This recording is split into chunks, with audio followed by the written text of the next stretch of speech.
The KZN Cooperative Governance and Traditional Affairs Department confirming the recovery of 5 bodies in Lamontville, that's in eThekwini. Search and rescue teams are still investigating reports of additional fatalities at Brighton and Anstey Beaches. Residents in low-lying areas being urged to seek safety on higher ground. Let's continue covering what's taking place in KwaZulu-Natal. Bring in now the Cooperative Governance Spokesperson, that's Senzelwe Mzila, who joins us via our video link. Senzelwe, what a time. Thanks as always for speaking to us. Let me just confirm whether any of the numbers have changed from your statement earlier. You had confirmed those 5 fatalities. Good morning to you, Ayanda. Good morning to your viewers at home. Yes, we can confirm that the fatalities are still the same number, but our teams are working around the clock to verify some of the reports that we have received. Yeah, and perhaps you can just take us through some of the challenges you're facing on the main. We're seeing that typically what comes with this kind of flooding is quite literally a change of the landscape. The ground is a bit difficult to navigate. Yes, disaster management teams are working around the clock to ensure that we're able to assist communities that have been affected.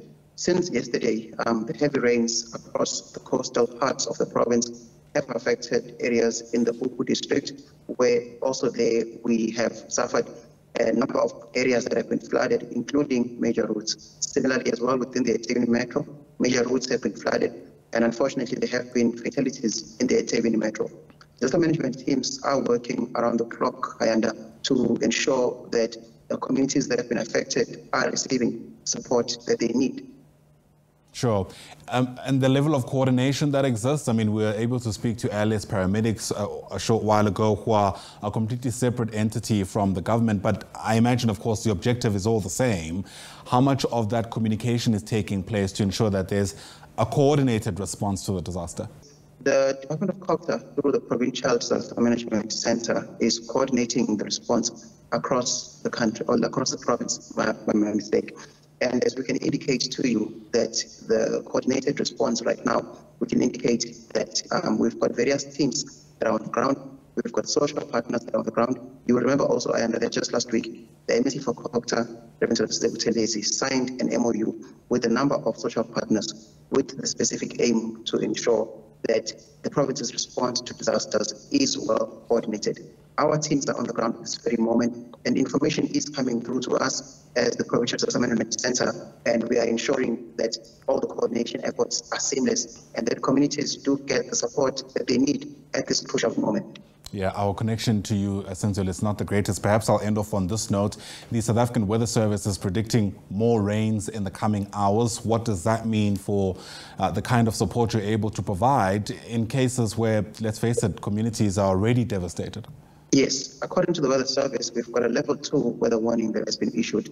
Now, the risk is that some of the areas have been flooded already, so the more rain that is expected could exacerbate the situation. The Provincial Disaster Management Center is working closely with communities, ward councillors, to ensure that communities that are in low-lying areas are moved to areas that are much safer.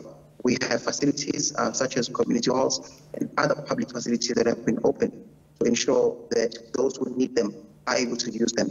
We are also coordinating with our social partners to ensure that hot meals are provided. We are also working with line function departments and state entities such as SANRAL, the eThekwini metro, line function departments within the province such as transport, social development, to ensure that the support that is needed is provided on time and speedily. The word from MEC for CoGTA, is that he will be today visiting some of the communities to ensure that the relief efforts are done swiftly and seamlessly. When can we expect those visits to take place?